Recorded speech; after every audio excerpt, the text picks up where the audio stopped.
Msikilizaji na rafiki wa Radio Maria Kenya Nairobi, hakika amani ni kauli mbiu yetu katika nchi yetu. Nikikusabahi mahali popote pale ulipo, manake ndo show ya Kristo Tumaini Letu inaanza. Hujambo na tumsifu Yesu Kristo. Basi karibu kwenye segment yetu ya kwanza. Kila siku ya Jumanne huwa tunaye hapa mshauri katika chuo kikuu cha Technical University of Kenya, Sabina Ng. Karibu sana kwa maongezi ya siku ya leo, na leo ana mambo mazuri, mambo mengi ya kutuzungumzia hapa. Jambo muhimu ya kutuzungumzia hapa, tukifahamu kwamba sisi kama nchi ya Kenya tumetoka katika uchaguzi mkuu. Basi karibu sana Sabina, na utueleze yale ambayo umejitayarisha kwa siku ya leo.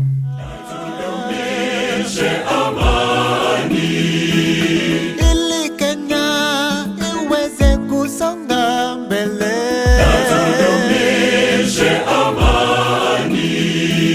hatutaki chuki na ukabila,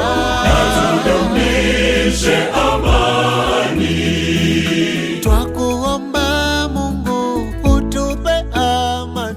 Asante sana Lillian, na tumsifu Yesu Kristo. Mpendwa msikilizaji wa Radio Maria, siku ya leo nimekuja ili tuweze kuzungumza juu ya restoration of peace. We want to see how we can restore peace. Kama vile Lillian amesema, ni kwamba tumetoka mahali ambapo tumekwaruzana, tumekuwa injured, na mara nyingi tumepoteza matumaini. Leo tunataka kujiuliza, je, tufanye nini ili tuweze kurudisha matumaini katika maisha yetu? Naam, hakika ni kurudisha matumaini, na kipindi chenyewe ni Kristo Tumaini Letu. Yes. Hivyo basi tunapeana matumaini hapa. Sabina, kama tunavyojua ni kwamba kulingana na topic yako ya siku ya leo, ndio tumetoka katika uchaguzi ambapo tulienda tukisema sisi zote tuwe na amani, lakini kuna wale ambao haswa katika mashindano kuna mshindi na kuna yule ambaye anashindwa. Si kweli? Okay. Sisi sote hatuwezi kuwa pale mbele tumeshinda. Hivyo basi tuko katika hiyo hali. Sasa tufanyeje? Asante Lillian, ningeomba tu uniruhusu nianze kwa somo. Somo ambalo limetoka katika kitabu cha Matendo ya Mitume sura ya 16 mistari mitatu tu, 25 to 28. Na nitasoma tu kwa Kiingereza. About midnight, Paul and Silas were praying and singing hymns to God, and the other prisoners were listening to them. Suddenly, there was such a violent earthquake that the foundations of the prisons were shaken. At once, all the prison doors flew open, and everyone's chains came loose. The jailer woke up, and when he saw the prison doors open, he drew a sword and was about to kill himself because he thought the prisoners had escaped. But Paul shouted to him and said, "Don't harm yourself. We are all here." Nafikiri ujumbe wa leo ule ambao tungependa kuambia mtu yeyote, msikilizaji wetu yeyote, ni kwamba do not harm yourself. We are all here. Tunatambua ya kwamba katika maisha yetu tumeweza kupoteza vitu muhimu sana.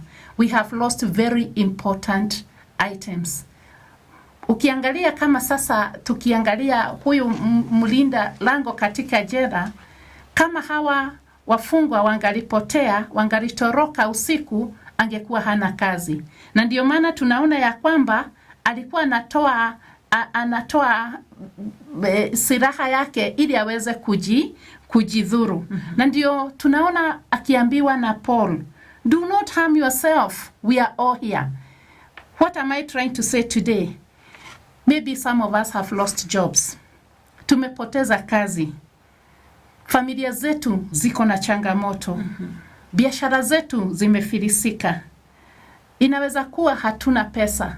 Wengi tunalia kwa sababu tunarudisha watoto shule na hakuna pesa. Kulingana na vile tumekuwa katika hali ya uchaguzi, biashara zetu zimekuwa haziendelei sawa sawa. Tuko na ndoto ambazo zimesabaratika. Our dreams have been shattered. But today we are telling ourselves, the Bible is telling us, do not harm yourself. because someone is here. Someone is going to give us hope. The word of God is giving us hope because we do not want to be discouraged. We are not going to lose hope. We may feel like we have reached the end, but there is always a new beginning. Wow, asante sana Madam Sabina. Tuko naye hapa kwenye studio tukizungumza na kama nilivyotangulia kusema ni mshauri katika chuo kikuu cha Technical University of Kenya na tena ni volunteer wa hapa Radio Maria. Mshauri hapa ambaye tena uzungumzia masuala ya amani, na siku ya leo baada ya uchaguzi amekuja kwenye studio hizi kuleta matumaini kwa wale ambao labda tumepoteza.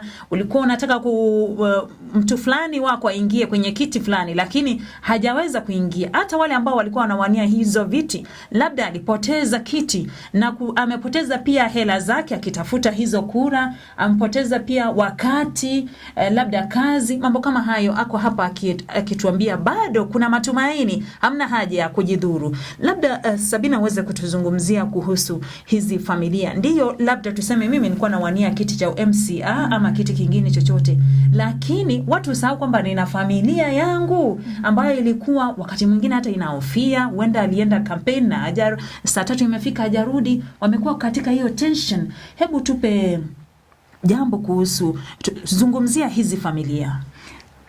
Nafikiri kabla sijaingia kwa familia ni vyema tuseme ya kwamba tumetoka kwa uchaguzi, na kama vile tumekuwa tukiongea habari ya dreams. Kila mmoja anakuwa na ndoto, na hiyo ndoto unatarajia kwamba siku moja itakuja kutimia. Kama vile tunajua tulikuwa tunachagua viongozi 6. Uchaguzi wetu ni mkubwa, tulikuwa tunachagua watu 6.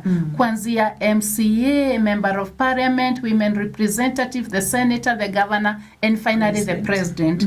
Na tumekuwa tukiona ya kwamba kabla hatujaingia kwa uchaguzi kulikuwa na mambo mengi sana. Hiyo matayarisho ambayo ilikuwa inatupatia a lot of anxiety, taharuki kubwa sana, kwa sababu hatukuwa tunajua ni kitu gani ya kutarajia. Lakini kwamba jambo muhimu tujue ni kwamba hata kama kwa wale ambao waliweza kutafuta hizi positions na hawakuweza kupata, ni vyema tujue ya kwamba greatest achievers have their own stories. Bila shaka kuna mahali ambapo walianza, na wakati waliweza kufikia ndoto zao, Mungu aliwaleta akawafanya wakapata kuwafikia ndoto zao kwa wakati ambapo Mungu aliuchagua, what we call the God's appointed moment.